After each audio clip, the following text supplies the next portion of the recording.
Okay, so today we're starting our seawig project. So hopefully you've got a cereal box or something similar.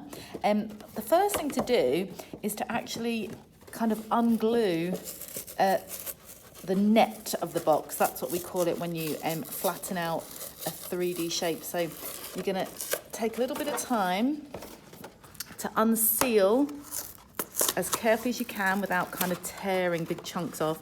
We're going to unseal the box so it opens out like this, okay?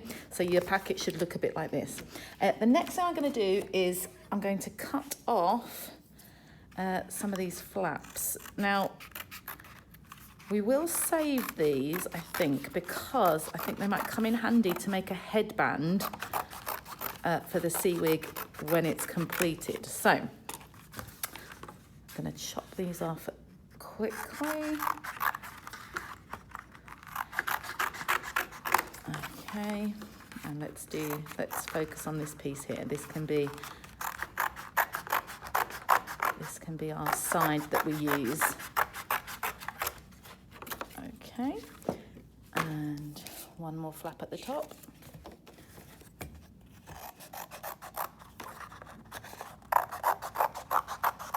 Okay, so this is going to be our base layer for our seawig. Now, you could leave it square, but I think it might look more creative if we put either just one big bump at the top, like a semicircle or a hill, or I might try and be a little bit more arty and do maybe like a couple of little bumps here.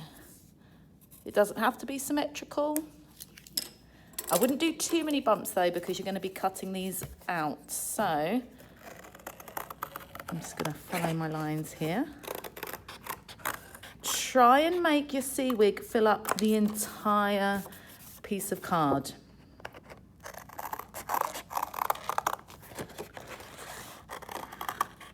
Now, there's one more thing that we're going to do now, and that's we're going to put a little bump here for the nose, because this eventually is going to be worn like a pair of glasses that sit over your nose. So you need to find, without folding it too crispy down the middle, you're going to find the halfway point on this straight line down here. Where you found the halfway point, you're going to draw a little mountain,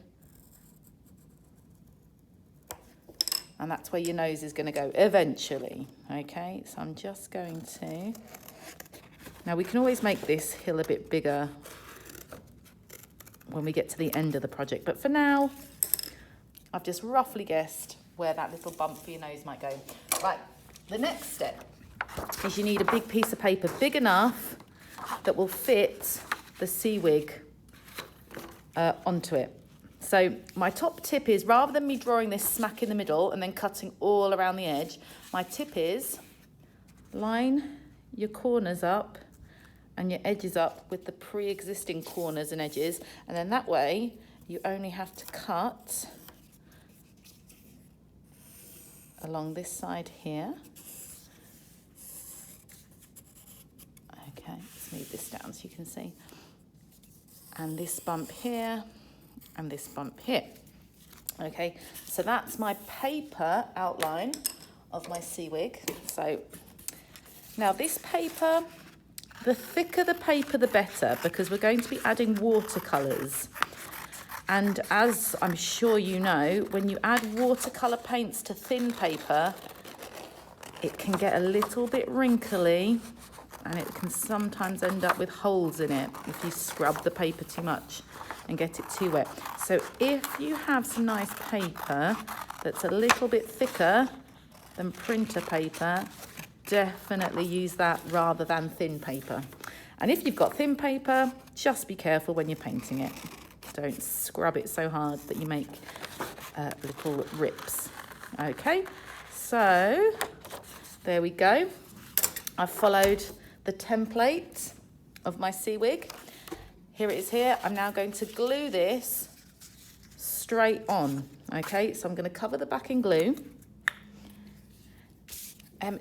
Try and glue it right up to the edges, because the edges are the bits that tend to start peeling away first if you haven't put glue right to the edge. So let's get this glue on here. Okay.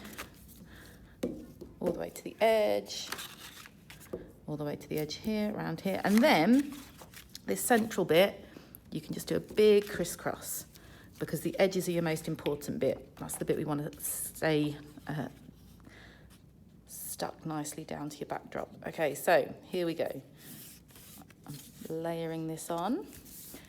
Now, here's my top artist tip. Whenever you're gluing something onto a background, flip it over and rub the back. And I recommend making a fist as well while you do this. So rub all the way to the edge, all the way down here,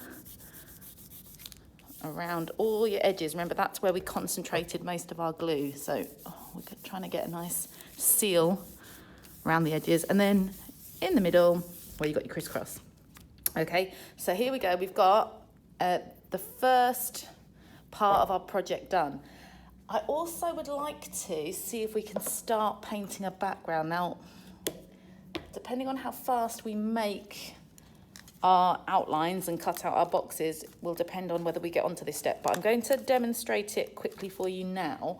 So I've got my watercolour paints, I've got my lid, I've got my brush. I'm going to just start demonstrating this technique. I'm not going to paint the whole thing in real time. I'll set up a time lapse of when I do the entire wig. But the first step is we're going to just do one little section at a time.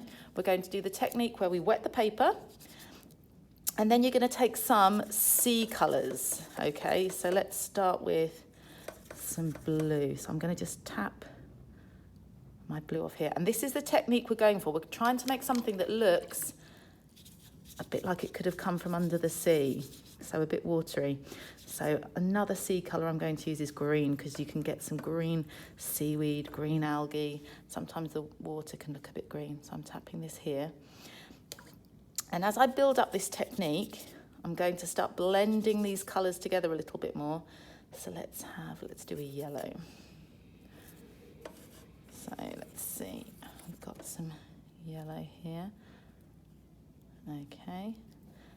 And I'm going to keep layering up my page. I'm going to go back to blue now. So we're doing kind of a wet on wet technique. And it's going to look a little bit marbled, almost like the surface of the ocean when the water's shining on it. All right, so I'm going to stop this tutorial here, but like I say, I will make a little time lapse that shows this technique. So let me just make sure you understand. It's wet the paper first, not the whole thing, just like a small section.